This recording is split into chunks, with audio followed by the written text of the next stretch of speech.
We have a really special, a really important interview today, you guys, here on Pop Trigger. Of course, we've got Brett, we've got Grace joining us.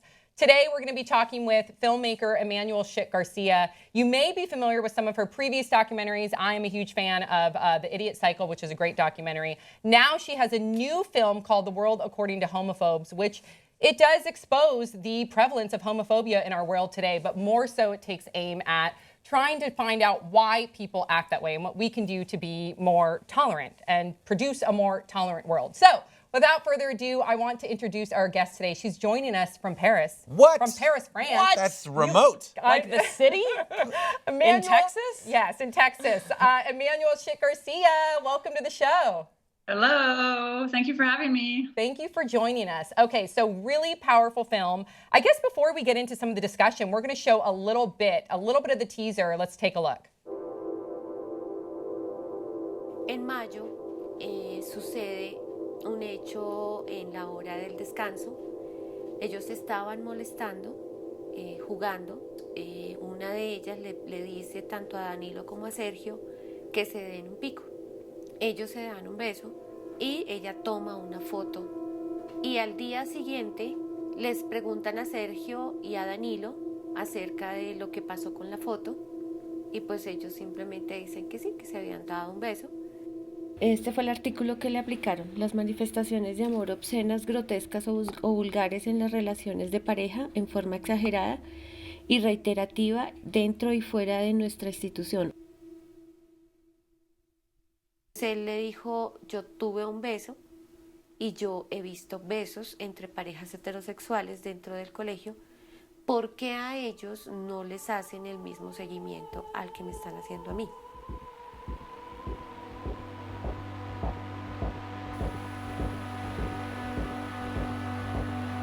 Such a powerful documentary. So, Emmanuelle, first, why was it important to you to make this film, The World According to Homophobes? Well, in 2012, I lived in Paris when the marriage equality debates were happening, and there were about 3 major protests that happened with between 100,000 and 250,000 people in the street, basically saying they were against gays marrying. After having experienced that, seeing thousands and thousands of people outside your window against your own marriage is kind of I've never seen that. In France, it's the democratic country where the biggest protests against marriage equality ever happened. And anyways, for me, I took that personally, and then I also wanted to understand why somebody would be motivated to go do that. So that's how the genesis of the film started. That's awesome. And so you're in Colombia, you're talking to a lot of people on the street, and you have talks with people who are homophobic. My question for you is, like, how many people did you have to go through to find someone who, had something homophobic to say to someone that they just met on the street? Is it very prevalent there, or did you have to do a lot of searching? It's very easy, actually. I'd have to say 9 out of 10 people that we interviewed had homophobic things to say. Wow. At the time when we were in Colombia, the gay adoption debate was happening in government, so a lot of people wanted to share their opinions. Now, Colombia is a very conservative and religious country, so the Catholic Church and Christian churches in general have a lot of influence on society. I think that's where a lot of the things that we were hearing anyways, I think a lot of it was influenced from that. But anyways, I think that we did some on-camera stuff, and then we did some undercover stuff in Colombia, just to make sure that the camera being there didn't affect people's opinions. And what we found is that it's actually worse undercover, if you can imagine that, because the things in the teaser are on camera. Wow. Yikes. You mentioned the church, and fun fact about me is that I'm gay and I'm a Christian, and my dad is a priest. And yeah, so I'm like a unicorn. And my parents, I never dealt with any homophobic sentiments at all. Furthest thing from that, my dad, without question, was always very loving, very supportive. He was doing gay weddings before I even came out. I grew up with that. So my question for you is, if we have so many Christians and so many people of faith that can be compassionate, where is that disconnect where people use religion as the basis for homophobia, for that prejudice, for that hate?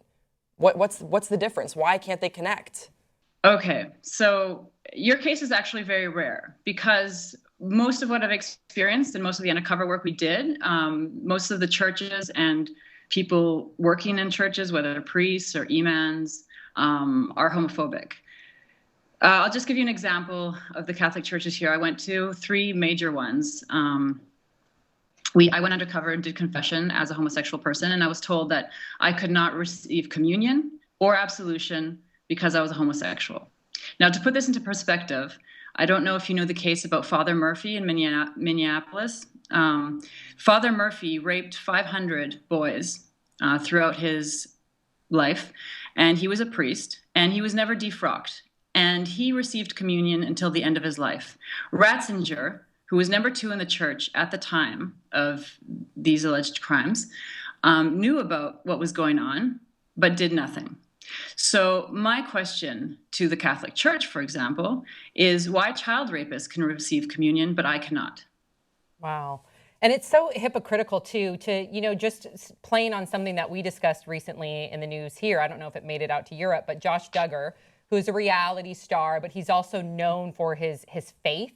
He is a conservative Christian, and he went on the record condemning the LGBT community when same-sex marriage passed, saying that they are immoral and it is tarnishing marriages. Meanwhile, we later found out that he's the one that was molesting his sisters, and allegedly, but there is proof suggesting that, and also that he was cheating on his wife on AshleyMadison.com. So the hypocrisy of him waving his finger at the LGBT community for tarnishing marriage, yet he's the one who really is tarnishing marriage. That's what's so frustrating. I know that doesn't speak for all Christians or all people of faith. I know there's a lot of compassionate ones out there like you and your dad. But you're right, Emmanuelle. It's so frustrating. Meanwhile, they're taught not to judge, and they're judging. Well, a big part of homophobia is shame. And unfortunately, it's projecting your shame onto other people. And because people have sexualized homosexuals, they don't see a human being, they see a sexual being. So anything that you are struggling with in your private life or you're ashamed of, you project that onto somebody else. Another thing with the Bible, the Quran, and fanatics who use those scriptures to discriminate against LGBT people. The Bible, for example, was used to enact some of the first anti-gay laws in the world. They were used by the British, by the French, by the Portuguese, and by the Spanish, and mostly in their colonies. What are we seeing today? Are we seeing the remnants of that?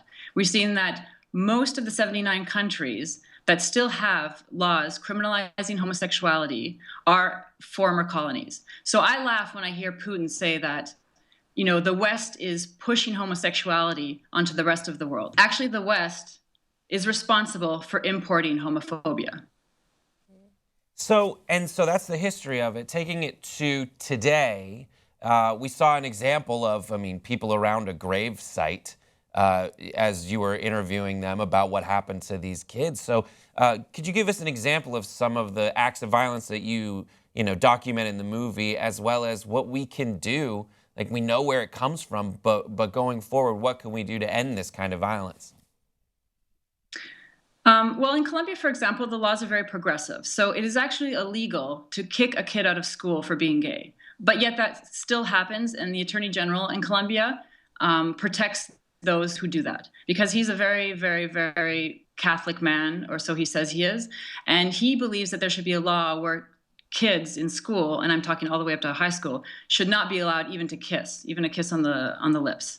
So Sergio's case basically brought out a lot of different issues: sex education, affection, sexuality, discrimination.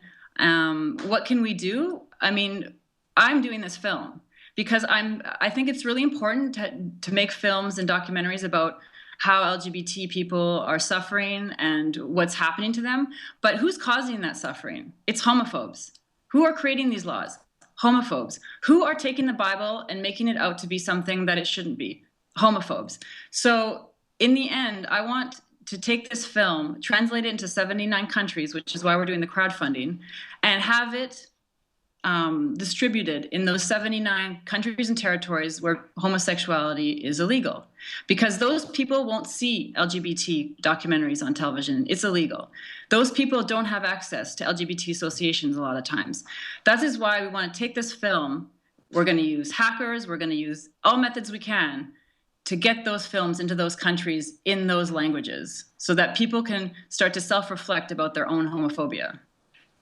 And also, this is something kind of I wanted to come back to, because being a gay Christian is so unique to me, and my faith is such an important part of my life, that I would just like to say to any of our viewers that are watching, something that you should know is that Jesus never mentions gay people ever. And as a Christian, you follow the teachings of Jesus if that's what you choose to do, and if you don't, that's cool, but I do. And it's so easy. People are like, how is it being a gay Christian? It's not hard. He talks way more about caring for the poor and, caring for people, caring for your neighbor and caring for people other than you than he ever mentions gay people. So just something to know, fun fact. And now I want to talk to you about your experience being gay in France, because I'm from Belgium, and Belgium, you probably know, we had gay marriage in 2003, so I kind of grew up with a really accepting culture, and I'm, again, really fortunate in that respect. But how can we promote tolerance in France now that it's, and in the US, because these laws are relatively new. Gay marriage is still really new for the progressive Western world. So, but what more can we do? What are the steps that we need to take? I think marriage equality has helped, but I don't think it's gotten rid of homophobia. Yeah, I think agree. the only thing that can help homophobia is sex education, compulsory, medically based sex education in schools, just like what happens in Denmark and what happens in the Netherlands.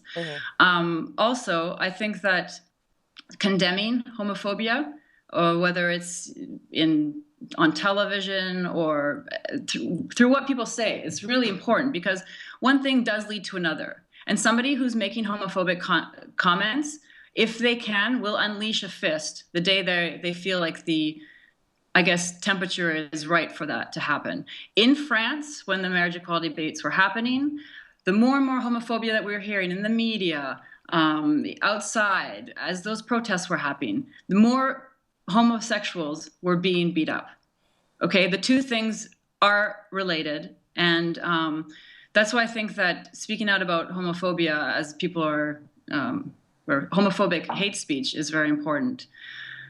I think that a lot of homophobia is fueled by religion and a toxic mix of ignorance and meanness and shame. And shame is a really, really, really important thing. It's an emotion that is not very well studied, like guilt is. And we need to think more about, well, that's what this documentary does, is deconstruct how the links and the emotion of shame really play into homophobia. And once homophobes start to understand that about themselves, then they might think twice before saying or doing homophobic things.